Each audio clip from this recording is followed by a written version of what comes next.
I did look up what the zenith is. The zenith is an imaginary point directly above a particular location. So what's the opposite Oh. of apex? What is the best antonym for apex? Bottom.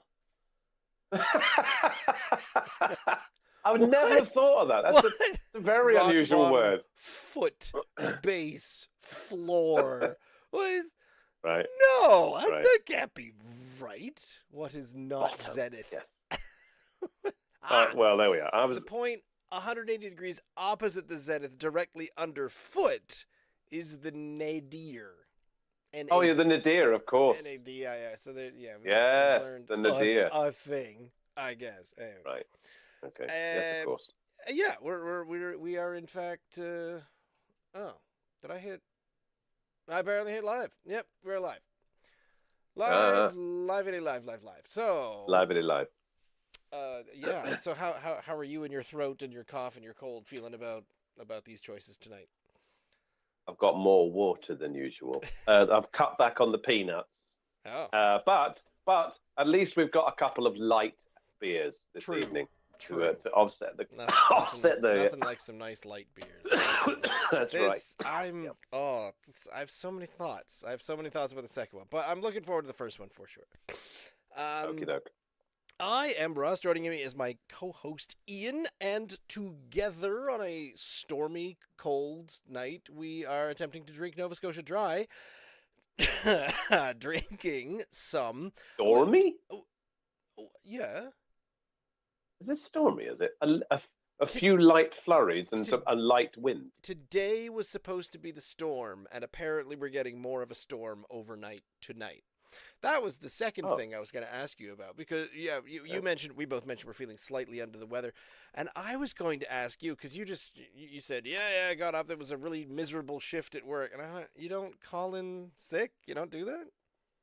Well, it was suggested to me that I should do this or may do this, but you see, I don't want to delve too deeply into the sickness, the Michelin sickness philosophy. I like it. I like that word, philosophy. No, you have one paid sick event a year, and if you have more than that, you don't get paid for it. And seeing as it's only February, the whatever it is, the first week of February. Oh, it's a calendar year then. Okay. If I got sick, I'm like, for goodness sake, I got a call in. Okay, I'll get paid for that one because I only had one event last year as well. But then anything I get subsequently, I'm not going to get paid for. And plus it gets put down on your record as well that you were out sick. You were sick one time. You know what should do? We should fire everyone and hire just a team of robots. Well, that's it. But I don't want to, even though I was sick, yes, I thought, well, the sick and the sick. There are people that call in sick if they go, that's it, I'm not going in tonight. And then, of course, other people have got a cover for them. And you think, well, and there are people that just call in sick all the bloody time. Yep. And I'm certainly not one of those. Now, if I am really ill or like really bad that I can't face going in, then I don't go in. But clearly, I got through it, Ross, because I'm still here and I got paid for it. I might have made everyone else sick. I may have made the entire I know what you mean. If you're not falling about the place completely off your head, if you're just, right. I go in, I sit here. I don't go anywhere anymore. But I sit here where I'm just going, and you're just congested and sounding like awful. High fevers, and you feel fatigued. You feel fatigued, and you're a little bit slow and sloth-like in the evening when you're there, and you just kind of hunker down and get through it. And then in the morning, you come home and you go to bed, and you think, I've maintained, I have done it, I've got through this, and I got paid, and I've still got, I can still take a time off if I need to and be paid for it if I'm even sicker. That's my philosophy. 4 or 5 years ago, I took off 2-3 days in a row because I had a high fever that I could not fight. That's different. I was like trying to take medicine for it, and I spent 3 days just laying on my couch trying to keep safe. Where I was just thinking, am I awake? Am I asleep? What's going on right now? And I felt off. Well, then you can't go to work. No. No, I definitely couldn't. Yeah. Speaking No. of not going to work, I don't really know quite how that links up, but it does because so we've got a couple here, and here's the low end of things. We've got from Paddy's Brew Pub in Wolfville and Kentville. I forget they brew things in Wolfville, but their original location was in Kentville, and I know way too much about Paddy's. Is the Fireside Winter Warmer coming in at 7.7% ABV, and this actually came out a couple of years ago. Or did it? Yes, it did. In fact, I have Say Hello to Our Fireside Winter Warmer 2022. Oh, shoot. Really? We've had this 3 years? Yeah, but it's strong. Oh, no. Well, they might have it every year, and I thought we only got this 1 year ago, but I thought it was just from last year, so it's I'm not sure. The description, so the introduction on the Instagram post is this festive winter ale is rich with notes of caramel and dried fruit, the perfect beer selection for those cold Nova Scotian winter nights. Bada bang. On the can, it says this festive winter ale is the beer to cozy up with through our cold winter days and nights. Full-bodied and boozy, Fireside Winter Warmer is richly malty with notes of caramel and dried fruit with a perfectly balanced hop profile. I've learned boozy is not my favorite flavor profile, but it could still be. Oh yeah, there we go. There's a little note down at the bottom that says packaged on, and it's left blank, so you can just use your imagination for that bit. Yeah, and you're fine. Yeah. Anyway, when it's 7.7%, we've had this discussion. The strong beers, they last longer. They might do, mightn't they? Yeah, I think so. Especially if it's boozy. You already cracked it, have you? Oh my God, I'm behind you. Open. We're pouring it in. Right. It's Okay. Do you know what? I'm getting the stone fruit and the caramel off the nose. It is definitely it's like a complicated fortified wine. Some of these sometimes. This is a boozy. Okay. Oh my, yes. Well, I'm going to say right up front. I think my old olfactory nerves have been affected somewhat by the current nosy thing going on. So I can't really smell much, unfortunately, which is a shame because it sounds like it's quite something. Well, it's quite strong. Smell much. I will say. Right. I mean, I felt like I was giving myself a neti pot just by snurfling it up the old hooter, as it were. Right. I've not got any booziness smell from it. Did you? Yes. Oh, now I do. Oh, now I do. It's in the glass. No, I'm getting it. It did. It got through there. Yeah, that's good. See, like a neti pot. So this is the neti pot of beers. Well done. Oh yeah, it's actually a bit like like I'm sniffing glue all of a sudden. There's definitely something going on, or it's like nail varnish. Is that good? Well, you know, it has a bit of a chemically smell, but it does. I don't want to say it's not unappetizing. I still think I would smell this and go, ooh, you know, I'll definitely try that in a minute. You don't think to yourself, oh, wait a minute, someone's just opened up a can of disinfectant. Nail varnish. No, I like it's got a creamy head already. It does. That's. And I like the color. It's you can see through it a little bit, but it's lovely deep orange, quite boozy red. I think that reddish brown color to it. Yeah, I took mine from the basement. I think it might be about 4 degrees in my basement. I think it's pretty chilly. So I took it out of there an hour ago. So it's probably up to about 9 or 10 degrees now. I should think this can. It's cool, but it's not cold. I would say, which is look, it's definitely an ale, isn't it? It's not lagery, which I think the Prime 10 is. I'm not sure, but I think it's kind of lagery. This is more of I think this is the temperature around about 10 degrees that I want to drink this out. How about you, me old friend? I was thinking that too. I took mine out of the very cold room, and now it's just here in the kind of the cool-ish basement. So it might be a little less icy cold than yours. But I wanted to get a bit more of the flavor in it. Right, yeah. Has yours got any condensation left on it? Because mine certainly doesn't. No? No. Good. Not sure. There it is. It's all in the glass, and it looks freaking lovely, I might add. It's very The head has It, mostly disappeared. mine's behaving. I mean, it's not. It Mm. is dissipating, but it's not going away immediately. Like honestly, some of the boozy ones, not to pick on the Garrison, all lit up. But when you pour that one in, even with a splish splosh around, I find that one goes absolutely flat right away. Yeah. I'm looking forward to this. This will be fine. Yeah, the booziness has gone again. I'm not getting much from it now.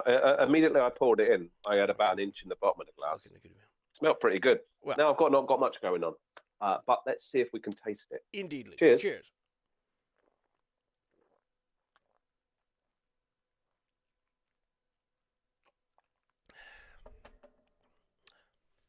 Oh, that's very smooth. My. Oh, it's velvety. Ooh. Isn't it? It gets Isn't it? boozy at the back. It's not boozy up front. Oh. Yeah, I definitely think my taste buds and my nose has been affected by this current thing. Maybe I've got COVID. By the way, I don't, because I did test twice, and I don't. Yeah, just in case. I thought they were all expired. I don't even know where to get those anymore. Now you go to the library, you can pick them all up. It's just a pregnancy test with a Q-tip, isn't it? Yes. You wipe the inside of your membranes with a Q-tip, and then you rub it on the pregnancy test, and then you're good. I peed on it. Well, I'm supposed to do that. Yes, you do. And I still hate that. I don't know, when you did that first one with COVID, this first test, and you were picking that and sort of sticking it right to the back. Did it? I mean, did you sneeze uncontrollably every single time you did? And that? I hated every single time I had to do it. Luckily, I didn't. I did too. Many. Okay, yeah, well, I did quite a few as actually, and every single time it totally had me sneezing like uncontrollably. This time, not one sneeze from either nostril. Maybe I've just become used to it. I guess now. so. I don't know. Yeah. I'm not smelling much, mate, and I'm not tasting a great deal either. Oh, that's true. And I think I know it really is. I tell you what, the mouthfeel I really like. It's very, very smooth. Yeah. Like you said, velvety. I think though I'm not going to be able to give it a really. I don't think I'm going to be able to give it the sort of the audience that it I think deserves, because I'm not in the position to be able to do that. Taste it properly. When it comes to some of these winter warmers, and we've had them where there's the what I call the overly boozy flavor to it, and there's a sweetness to it as well. And I find that that's where, and you're using the word cloying comes in, where I don't like the booziness with a sweetness to it, and it gets too cloying. And usually I'm halfway through, and I think, I don't know. While I'm not halfway through just yet, I already think that if this were served, especially on a nice cold night in the pub, I'd be thinking about having another, like right now. I'd already say, I'll put this away and be right with you. 7.7%, you say? Glug down. Yeah. Easy peasy.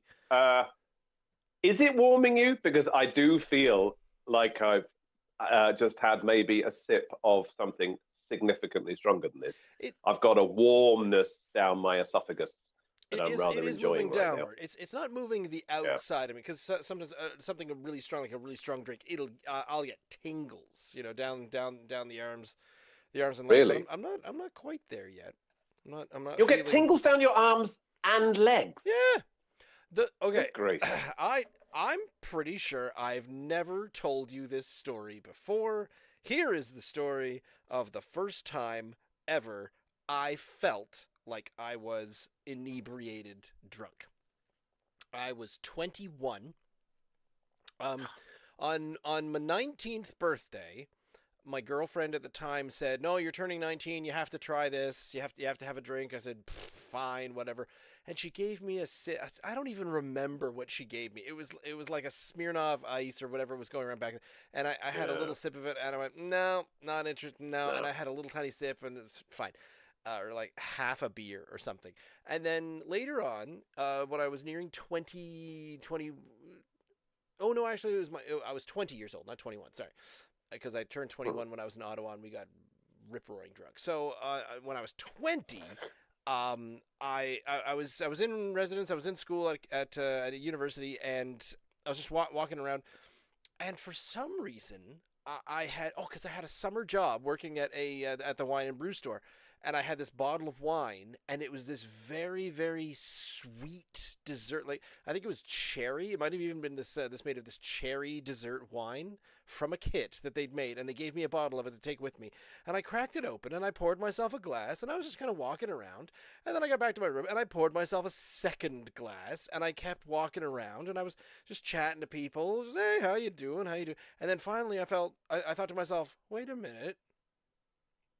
Oh no, sir. I feel a little warm, but for whatever reason, my knees, my kneecaps, like the ends of my knees, felt incredibly warm. Let's see. Oh, Is this? okay. And I went, is this what drug feels like? Your knees get hot? Not typically. But then about a half hour after that, my head was swimming, and I went, whoo, okay, yeah, there's the dizziness, there's everything that I was expecting. But the first inclination of feeling inebriated, the very first, even before like a head rush, anything like that, no, my knees got hot. I can see that because you're inebriated. So where would it?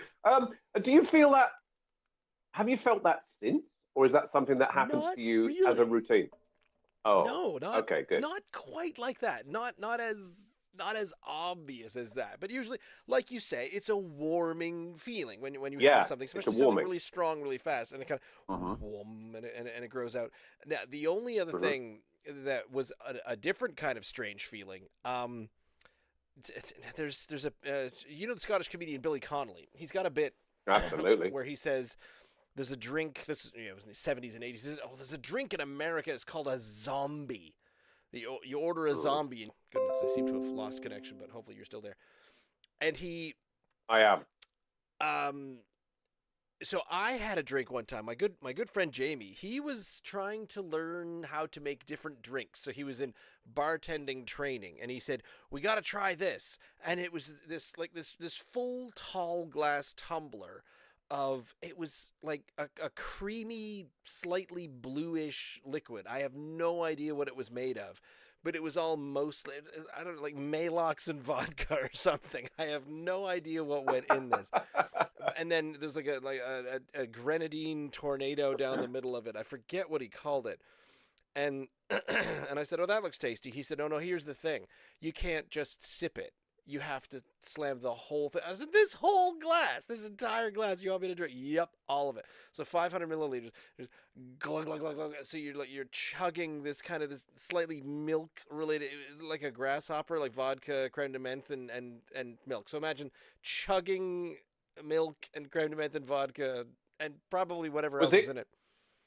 Did it do that thing that bits congealed in it? Because sometimes it did not. So that was at least nice. I mean, maybe that would have happened had you left it out longer, so you got to drink it. Yeah, so the milk thing tends to go off really quickly in those things. We were really into and it tastes like something. Oh yeah, but it does that thing where it's going down your throat. It's like, I don't know, a raw egg or an oyster or something. It just tastes like the clumps. Not taste like the gross. Yeah, it's like it's disgusting. This at least did not have the clumpiness, but I drank the whole thing, and went, there, boom, okay. 6-7 minutes later, I had the strangest feeling I have ever felt, and it was the hot knees. Did your knees go? It was the hot knees. It started a little bit below the knees, and the thing was, it didn't stop. And you felt this thing, it was like walking into a hot springs pool, but you weren't moving. So this warm feeling was slowly coming up my body.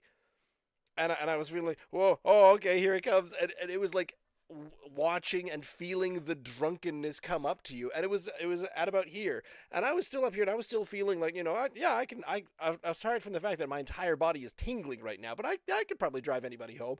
And then all of a sudden it got up to my neck, and it just went, boop, and I was drunk. Really? You have some very vivid experiences. Like, it touches parts of your body that alcohol doesn't seem to touch on me, or most people, to be honest. Because you just kind of, I just get this feeling of, oh, don't get me wrong. I felt a bit drunk. Well, yes, and I felt a bit dizzy and a bit happy and a bit silly. There's not.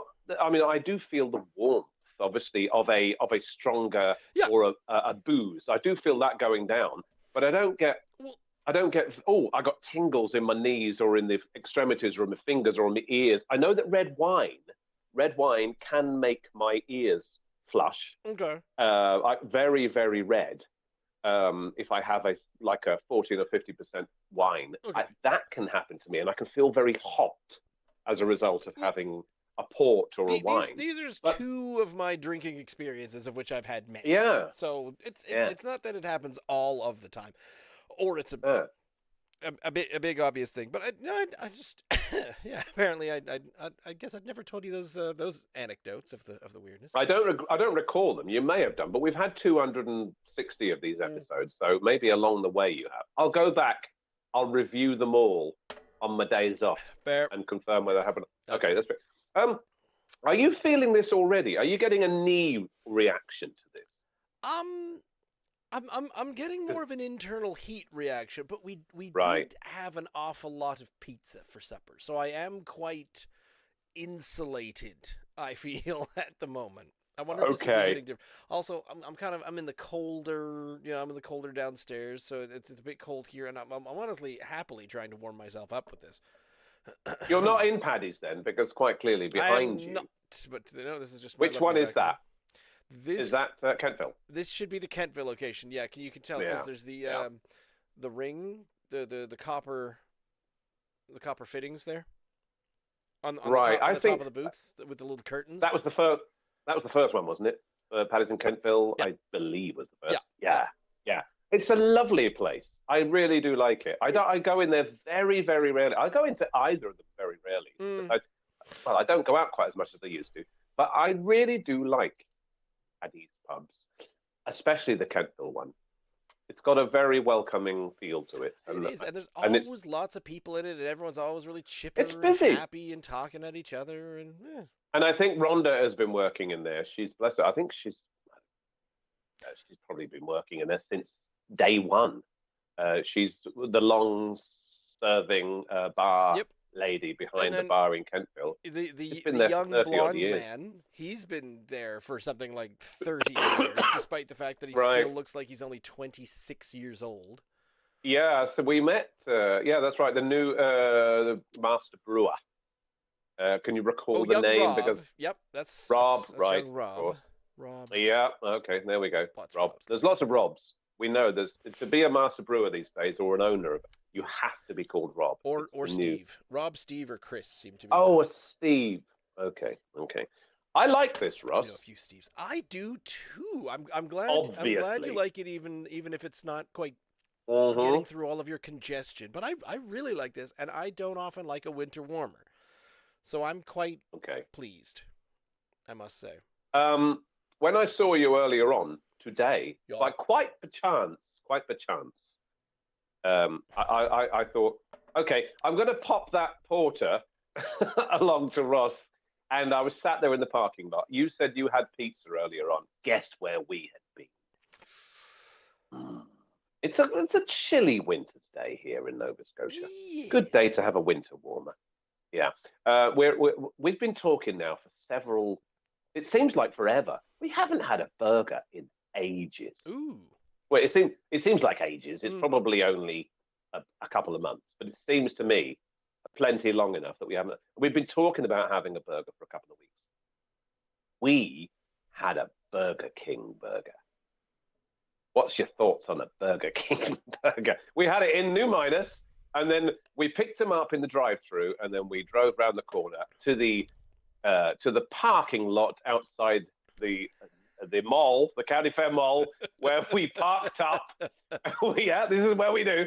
We parked up there, and we thought, let's have our burger in the mall. Well, not the mall, but the parking lot outside it. And that's when well, maybe, but then at least we could admire all the seagulls, and clearly they were waiting for us to drop any dregs, any fries. Yeah, and that's when I messaged you, and I said, "Hey, man, I messaged you from in the liquor store actually, but we just finished. Yeah, we'd finished our burger. I had a Whopper, a big Whopper, but it was a bacon Whopper. which was like, I don't know, $9. It used to be about $3, and now it's about 9 or 10. Yeah, you have to think So I twice. had one of those. Oh, I'm going to go out for greasy fast food. Have I? I know. It's a It used to special be so cheap. occasion. To go out just go out for a burger at McDonald's or Burger King. Yeah. Two of you used to be able to go out and get pretty stuff for about $10. Not anymore. It's a restaurant experience now. You're paying about $30. Yep. Two of you go and get a meal. Absolutely. And I was in there, of course, in the liquor store straight. I said, "Stay here, Rebecca. You stay here in the warmth of the car while I dash into the liquor store and see if I can pick anything else up for Ross." Chivalry is not dead. I know. Stay here in the cold while I run into the warmth of the mall and pick up something else. And I was messaging you, of course, with these things. Have we had this one? Have we had that one? Have we had and that new one, of course, that new porter. I know. I was very excited about that. I thought, if we're going to do porters soon, maybe we should have a third. Have we now got 3 or 4 porters that we could? Yeah. Of an evening. Yeah. I That's think really so. exciting. And oh no, wait! I already drank it. Sorry. No, I also happen to have a Principal Ale. I thought I had the Checkers. Oh yeah.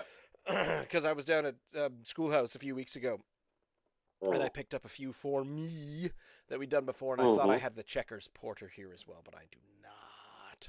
I think I had the Checkers. We did the Checkers maybe. Oh, we did. What was it?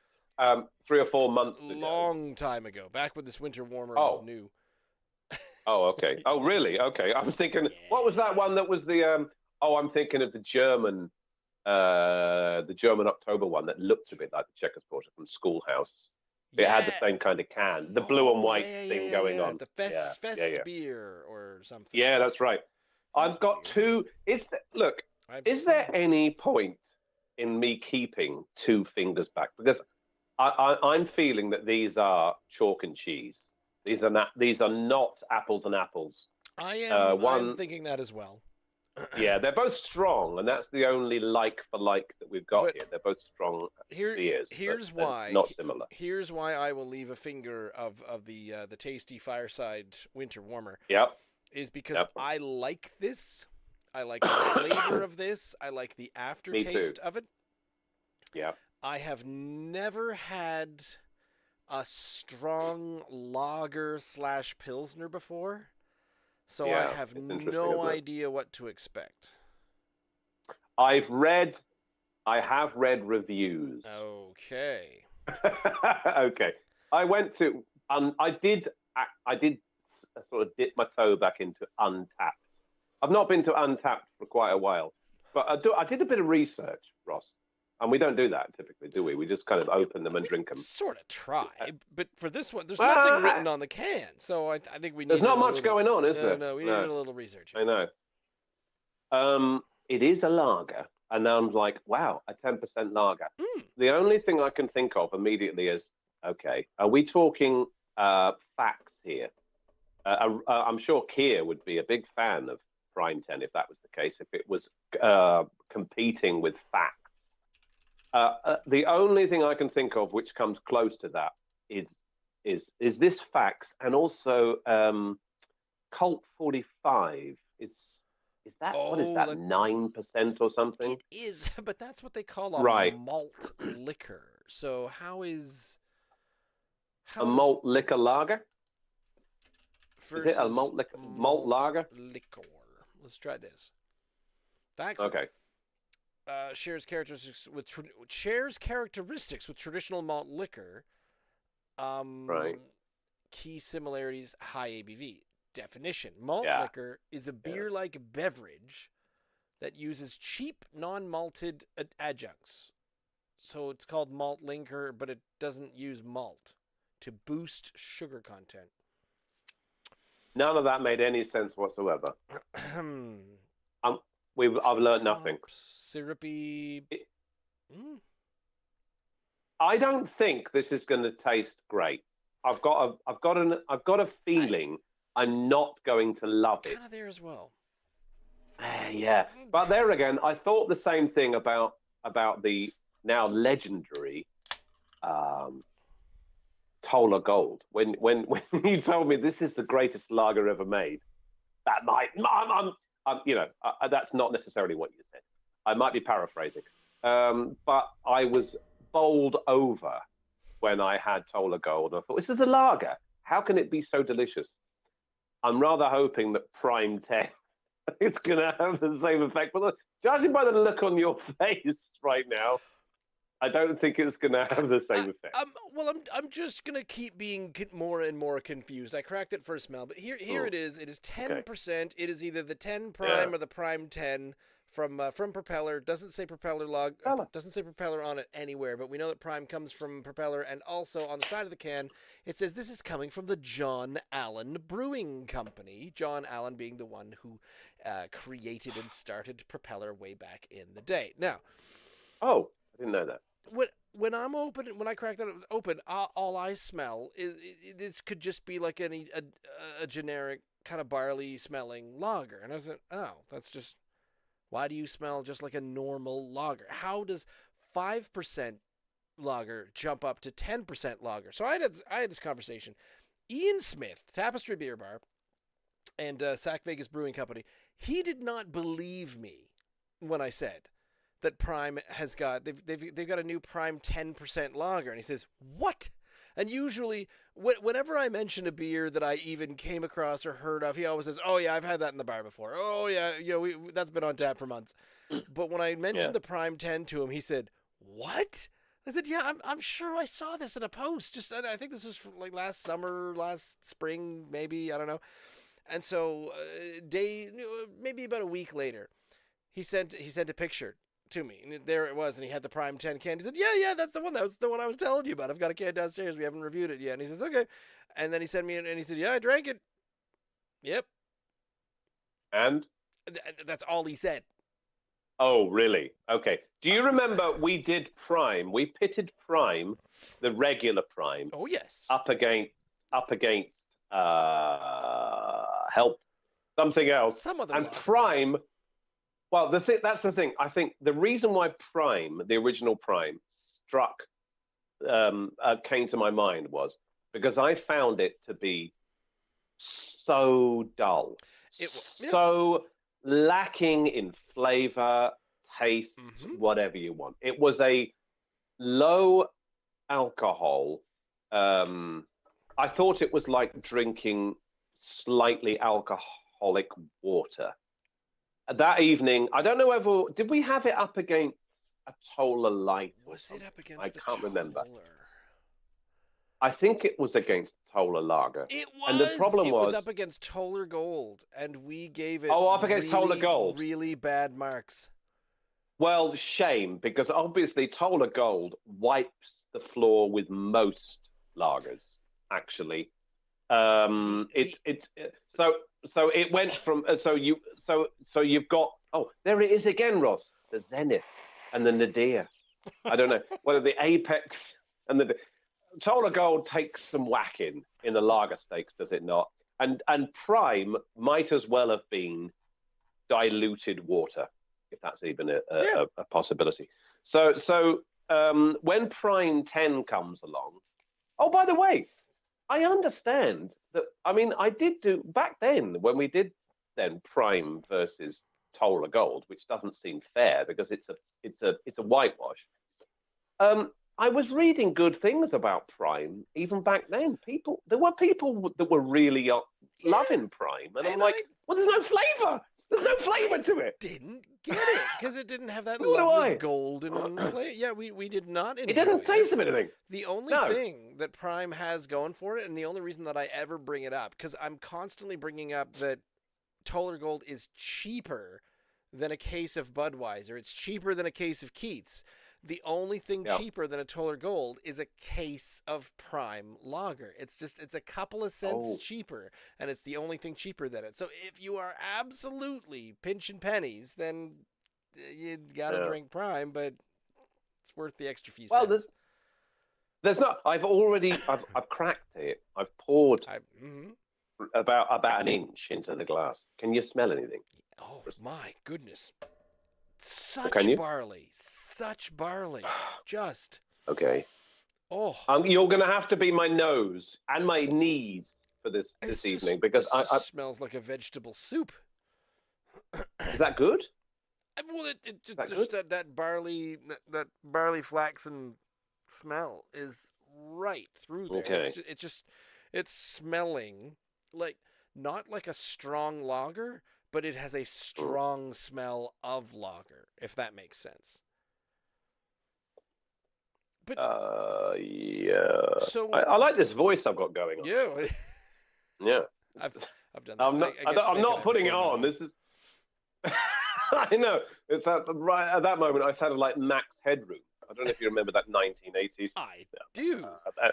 You do. Good Matt for you. Frewer. Yeah, of course. Was it Matt Frewer? Wow, well done for you. And he kind of got stuck in those. Just a moment. At times, and that's. Here's how well I remember. I don't believe it. Did you have that queued up behind you, or was it your? This one's on Quick Snap because because this is also the desk that I use when I'm commuting and when I'm live doing meetings and whatnot, video meetings at work. Yeah. So over the years of work meetings, where my group and I would get together every single morning for 4 years straight, every morning. And we get together and we say, yep, how's everyone doing? So I've got ones for different seasons. If it's a really snowy day, I've got one of a snowstorm behind me. I've got one for everything. And so we just tried to up our game a little bit. Like, oh, where's that one from? And I stumped that. I thought this would be so easy. I thought everyone knows Max Headroom's cube. No, none of them. They're all looking at it saying, is that from the Matrix? Oh, no. Did you ever see... okay, I wouldn't remember his name, but you said Matt Frewer. So I'm like, okay, wow. The Stand, the 80s Stephen King miniseries with Molly Ringwald and Gary Sinise. You're nodding your head. Are you gonna have that as your backdrop? Over there. Yeah. Is the 2-disc DVD set of The Stand parts 1, 2, 3, and 4. I don't believe it. You are the nerdiest person I've ever met. I loved that TV series so much. I read the book. Oh well, I watched the book. I watched the book first. I read the book first. By the way, I've read about 20 books in my entire life. Okay, and The Stand happens to be one of them. But usually it's because the movie's so good, I have to know where the book came from. Well, I had to watch the miniseries because I loved the book so much. Oh, I tell a lie. I loved the first 200 and something odd pages of it. The whole plague, pandemic, the pandemic, the thing and all of a sudden where people are starting to go one way to Las Vegas and the other way to, I forget where it was. Where's Ruth? Is it Ruth? No, Abby's. I say Ruth. I don't know where I got that from. She's in Alabama or something. I can't remember. Anyway, I loved all that. And then when the whole, I don't know, when the rest of it came along and it was, and the next sort of 400 pages of The Stand, I was a bit, whatever. Anyway, I had to watch that little mini-series when it came out. I think it is Molly Ringwald, isn't it? Mm-hmm. Molly Ringwald, Gary Sinise, and Rob Lowe. And Rob Lowe was in it. No way, he was in it. He was the mute. He was the guy who could not speak. And Max Headroom was in it. And Matt Frewer. Crazy. Matt Frewer was the not Randall Flagg. Who played Randall Flagg in that? I don't know. He was very good. He was. Trash Can Man. That was Trash Can Man. That's who he was. Real name. I don't think there is a trash. Oh, can't drink that yet. I can't remember either. There is a movie on either Amazon or Netflix right now. There's some sort of redo. There's an attempt to. Yes, there is. And I'm like, yes. It wasn't perfect, but I know. I know. Hopefully, it's not like when they did when it was Stephen King's The Shining rather than the Stanley Kubrick Shining. Oh, have we And had this Stephen King's conversation? I don't know, but clearly one is an absolute classic of cinema, and the other one really isn't. Yep. Yeah. Yep. I know. Hopefully that won't be the same at this regard.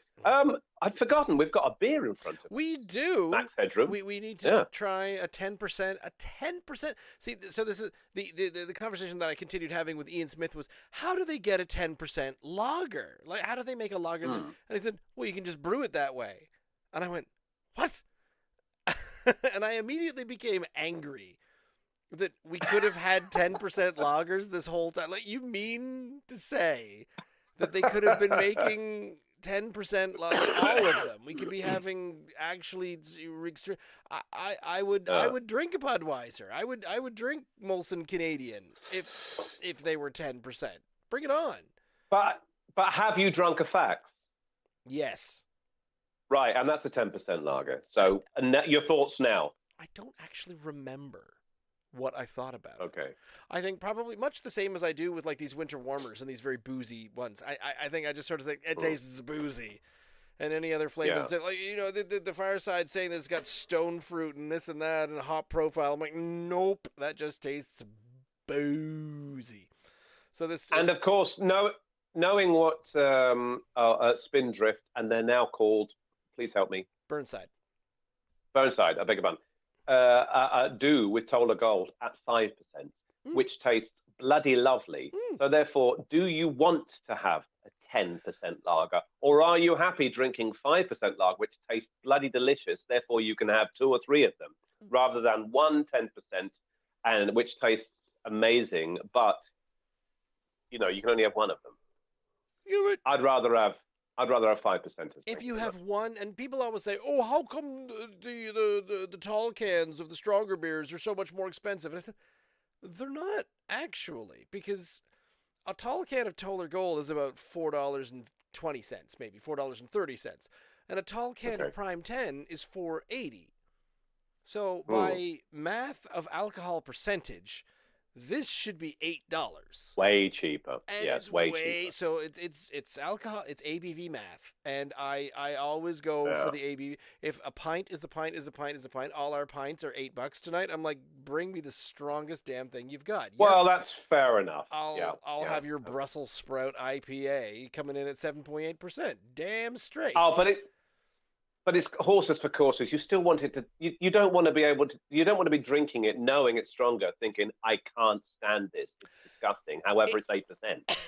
I drank Keith's until I found Rickard's Red, which was flavorful, but had there been a Molson Canadian 10% tastes like sour cat litter the whole time, I would probably still be drinking that today and saying, nope, I don't like craft beer.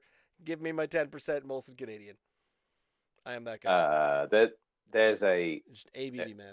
But I'm thinking Budweiser learn something from this. It's terrible drinking at 4 or 5%.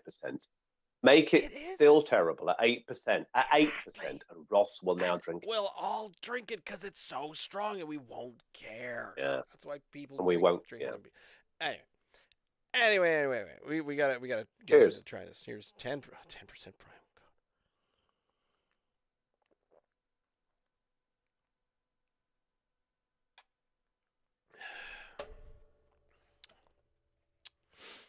It's fruity. Oh my god, it's like a double IPA.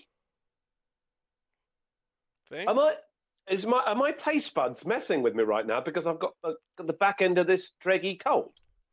It's fruity. Have you ever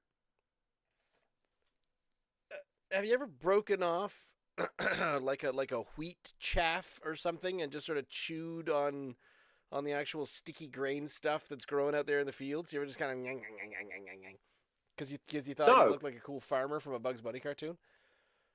Not personally. Have you? Right. It sounds like you have. Yeah, plenty of times. That is the barley smell, and honestly, when I so there's nothing written on it. It refuses to tell you anything other than this is made by the same people who make propeller beer, but we're not putting our stamp on it. But it's 10% now instead of 5%. But on the NSLC, flavors are listed as grain, lively, and crisp. Lively? Yeah.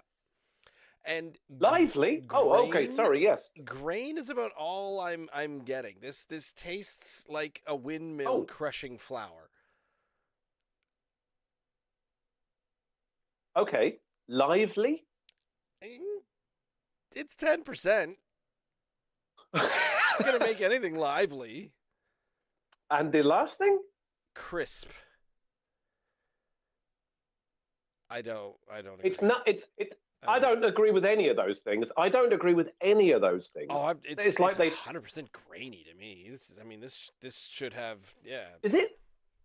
I get that. The barley smell, off the top, the graininess of it. It's very cereal, that like bread, very bready. Okay, well then, in that case, you, like I said, you were going to have to be my taste buds this evening. I'm not getting that at all. I'm not getting any of those things. But what I'm not getting also is disappointment. Okay. It's got a fruitiness that I no way anticipated from it. Really? It does not taste at all like a 10% beer. You know, like the other one, you said it's got a booziness to it, and that's only 7.7. That's true. It could be 7.5 or 8%. We don't know. It's significantly more alcoholic than the previous one. Yet, this doesn't taste. It to me, it's like a slightly watered down double IPA. It's not got a massive hoppy thing going on that some of the IPAs have, but it tastes to me like this is that homebrew taste that I sometimes get, where there's a bitterness infused into a really bready, grainy thing, like the yeast bready. And ferment the malt. None of it. You forgot to actually crush the malt into anything. Like when you poured the wort in, you didn't use the filter bag, so it's just bits of seeds in there. This is a birdseed triple IPA. Okay, bready, yes. Therefore, if you're saying grain, yes. Okay, I can get that. All right. The other two things, then I'm not picking up on any of it. No, you're going to have to do that for me. Okay. And it says food pairing. You'll love this. Food pairing is pub fare, chicken wings, and appetizers. And I think, can you imagine? I'm having peanut. Honestly, I'm not sure what the time of the year is for this, but what if this were available at St. Patrick's Day? And you walk into the pub and you say, "Oh, what do you got now? You got a good crisp lager for you?" "Yeah, we got a good crisp lager for you." But wait, Carlos out back, he's got something new for us. I'm using Carlos because we've never met a brewer named Carlos, but Carlos is my imaginary master brewer Mexican. at Prime Propeller. He's Mexican. Doesn't have to be. No. Well, if his name's Carlos, no. Hey, you could have anyone. You could have anyone. You chose Carlos. Just really like the subculture. They celebrate Day of the Dead, even though they're the whitest white bread people on the planet. Okay, cool. Carlos. He's there, right? It gets it gets even more confusing because they named their daughter Anastasia, so they're all over the map. Not Juanita. No. In that case, you're going. Okay. No. Okay, and he's developed Prime 10. And it's in the pub, and they can say, "Oh, well, do you want a lager, son, or do you want a lager?" Sort of, if someone says, "Do you want a fight? Do you want just a regular lager?" "Oh, okay, you have anything a little stronger?" "Well, yeah, let me get you a lager that'll put hair in your chest." I mean, look at that. That is. Ross, this is the strongest beer. This is the strongest beer that we've tried. Is it not 10%? It doesn't go any time. We did the Labyrinth, not Labyrinth. What's the one down in Yarmouth? There, what's that called? Not Labyrinth. Oh my God! Heritage. We had their quad, Heritage Brewery, Belgian quad. 10%. 10%. There was a 10% there. I feel like we've had 11s. Okay. Have we really had 11% beers? Yes. Okay. Therefore, that might be Bad Apple Brewery's the Russian Imperial Stout, which was 11. Think was 11. Right. Well, the Yarmouth, the Heritage Breweries, it's not a quad. It's a double IPA. I'm pretty sure of it. Beginning with L. What I'm saying is those 10% beers tasted like 10% beers.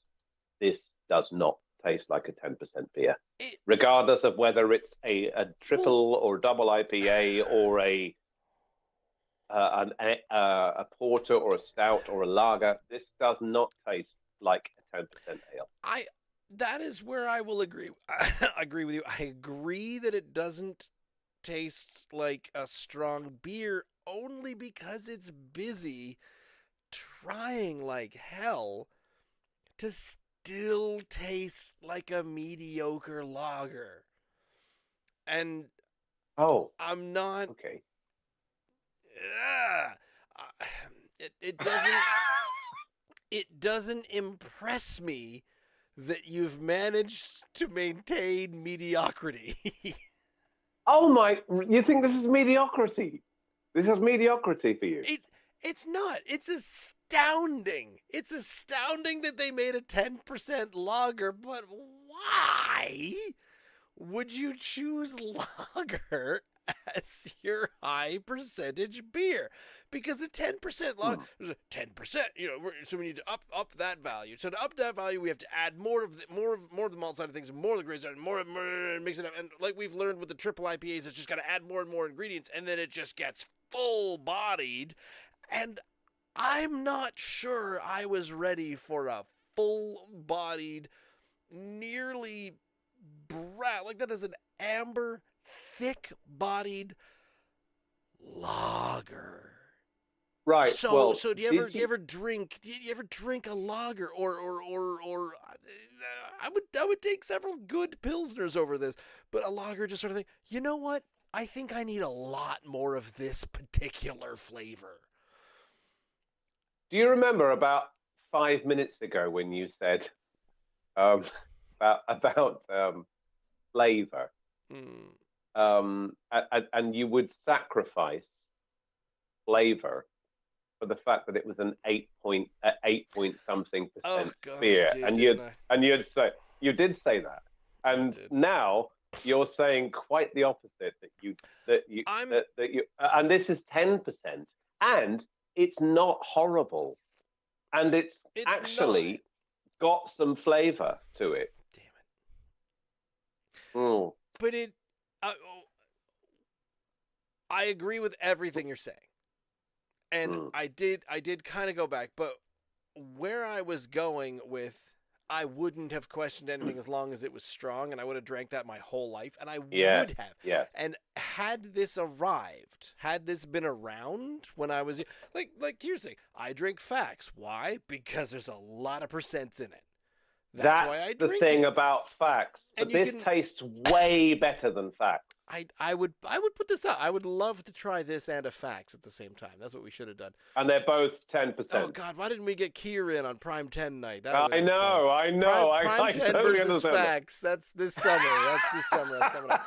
But what I was saying was, if there was a strong version of those awful beers when I was in my 20s, I never would have explored or expanded outward into craft beer. Never.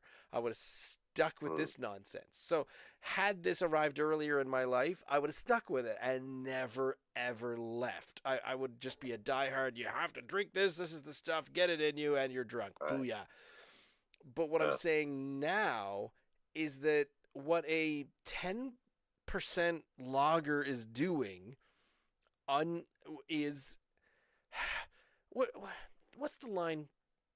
To quote the rather dethroned king of comedy Bill Cosby, when he said, and he's talking to someone about cocaine users, and he says to someone, well, why does everyone love to use cocaine? and the guy replies to him, well, it accentuates your personality. It brings it, it makes you more you. And his immediate response is, well, what if you're an asshole? And I feel like, why, if you're taking a beer up to like an imperial, an amount of alcohol, why not make it a Russian stout? Why not make it a beautifully smooth, creamy, delicious, chocolatey mess? Someone said, oh, you know what I really like? Lagers. What if we could make it extra lager flavored? And this just tastes like an extra lager, and it's okay. It's more. I've got it. It's there is more of what I don't like about beer in this than any other beer. But that didn't work the same way in the IPAs when we went for double IPA and triple IPA. No, we were scared. Because we were really scared, were we not? Yes, there's going to be more of that. I thought that's what was going to happen, but it me too. Out. So me too. But this has gone. I thought, what if this smooths out? What if this is incredible? It's not. Okay, well But what if it is? I will totally counter you with all that because I hated Prime. I thought it was dull, totally flavorless. It was like those Sleeman 2% that I think is I just don't know who it's aiming at. I thought Prime, even though I read really good things about it, and lots of people I read on reviews really like Prime, I found it like water. This has, even though it's called Prime 10, I don't know what Propeller have done. By the way, Propeller know what they're doing. These aren't new boys, right? They know what they're doing. They are the big boys in Nova Scotia. They know what they're doing. Carlos makes some Propeller, good beers, I'll give you that. Carlos and Juanita, they've nailed it. Mexican cervezas, they're all over it. And I think this is a 10% beer, regardless of whether it is a stout or a porter or a pilsner or a kolsch or a lager or all the manifold infestations of beers there are. This is totally drinkable. I've had 10% beers which are 10% for the sake of being 10% and which I find almost undrinkable. They are. I don't know what's going on. It's making it alcoholic for the sake of it and sacrificing everything else. So the point that I know it's 10%, but it's almost undrinkable, and I'll prefer to pour it down the toilet. So in response and in a direct competition to what you said about if you could drink an 8% beer, you would do because it's 8%. This is actually nice. I like this. There is a caveat though. I am accepting that my taste buds at the moment, because of my current cold and whatever it's going on, I might not be getting the true experience of a Prime 10. So therefore, maybe and they're brewing it all the time. It's not a new thing, and it's not a seasonal brew. So at least I can try it again in a couple of weeks when I'm totally over this, and try it again and give a really solid taste it's evaluation. strange to me that it doesn't seem to be going anywhere. And it's because it seemed like kind of a one-off of, here's a funny little thing that we're going to do. We're going to take Prime. I don't think it is. And they've been trying to, they've been trying to really gussy up and sell as much Prime lager as they can. And the and then this Prime 10, I think a 10% lager. But I know it still seems weird, doesn't it? I feel that it's just more of the and you say that the Prime lager tasted boring, flat, watery. And rubbish! It was rubbish. In yes, mostly agree. But the one thing that I did get was this kind of gross graininess that was sort of present.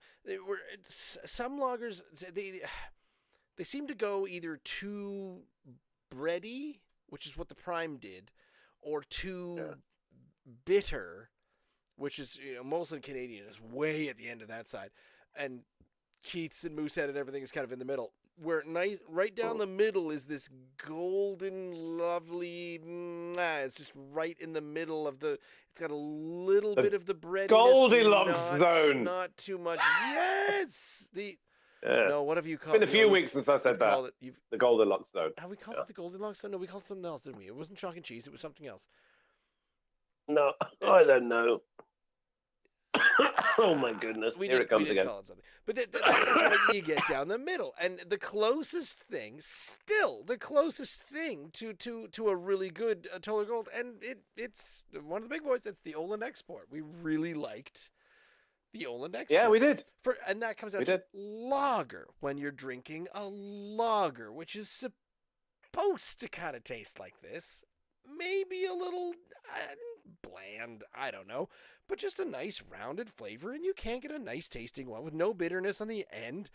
Cough, Molson Canadian, what are you doing out there? But this one is just, when we had the Prime 5.0, I feel, and it was a while ago when we were comparing them, and we drank it. Oh, and yeah. I went, this is just too. They went. Did they go too far the other way, or was it overly bitter and kind of it's too much like a Keats? It could have been too close. It might be why it's popular.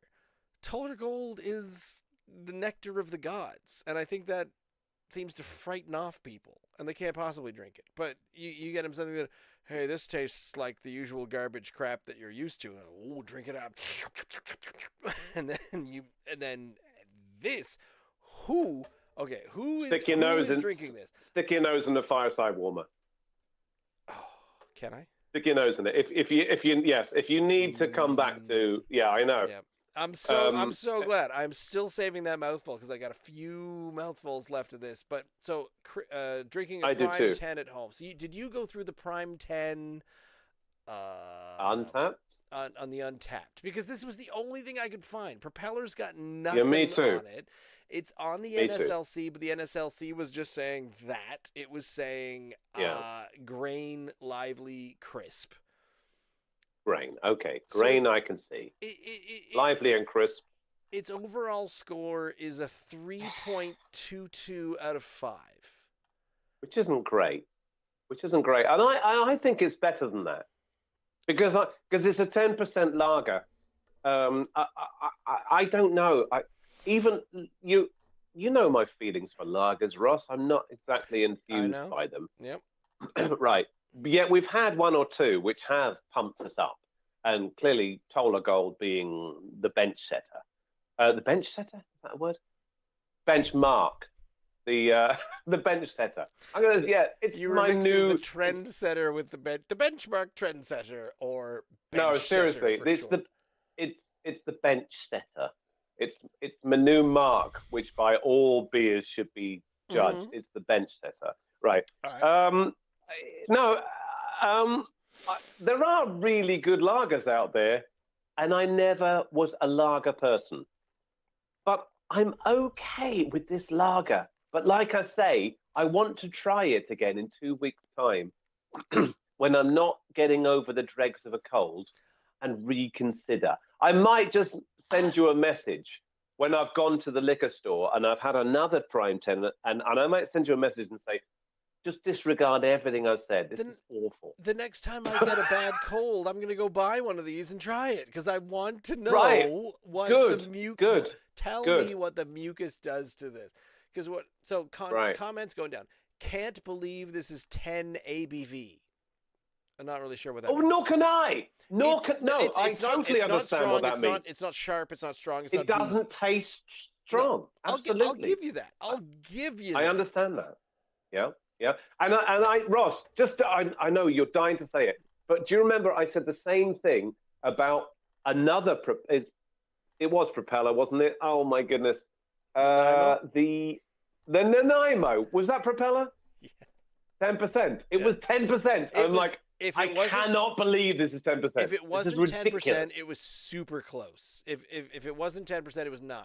So hang on, Nanaimo. Right. It was 10%. It was 10%. The Nanaimo was 10%. It was another amazing brew by Propeller, which I couldn't believe the ABV of it. It was so easy to drink, and I thought, this is dangerous.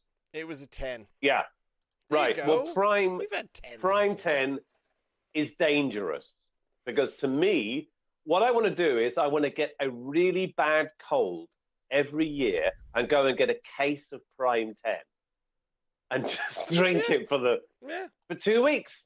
It's great. Here's great stuff. Someone's reply or someone's review of Prime 10 is strong, too sweet, and meh.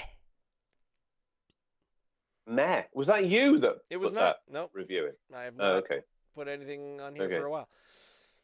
Okay. I hate to say it, but this is god awful. Whoever is drinking this is doing so for one reason. That's the reason that you were drinking 8%. I mean, probably not a particularly good flavor. I agree with that one. Okay. It's just not sneaky for a 10%. Okay, and that there, it tastes malty, overly sweet, not horrible. What are you drinking? You're not drinking this at all.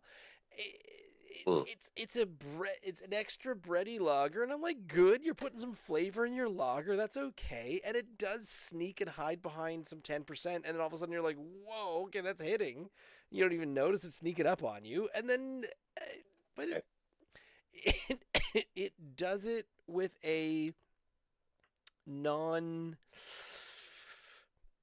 I don't want to say popular, useful, not with a flavor that I want to emphasize. Can I score it? Yeah.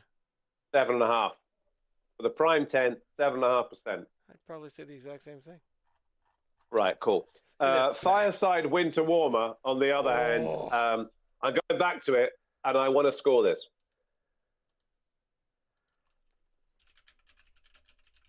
Sweet, caramelly, quite delicious. And I knew this would happen because, of course, it's a lager versus a ale. It's a what is this? British I don't style. Even know. It's a British style winter ale. I'll put a strong ale in there. It's so sweet. It's so sweet. It's like it's a fireside winter warmer, and it's a 9 out of 10. I really enjoy it. I Thank you. agree with want both more of that. yours. I was trying to decide it's delicious. if I wanted to go higher than that. Really? Okay. Yeah. And do I want to go higher than that for the fireside winter warmer strong ale? I'm out of here. Good night. Maybe just for spite, I'll say 9.1. That's a good winter warmer. That's a really delightful, tasty one.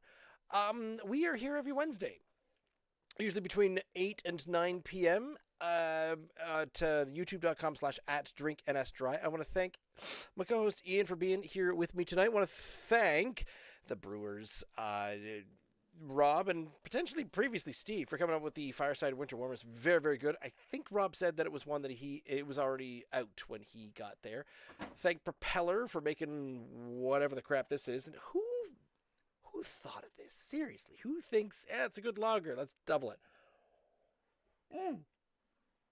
You can find us at our YouTube page. You can find us online. We got some Instagram, we got some TikTok, we got some YouTube shorts for all the edited things. You can find our podcast on podcasty places, or you can go straight to the source at drinkns.unsupervised.beer. And again, like I said, we're here back every Wednesday, 8 to 9 p.m. So we will see you again next week.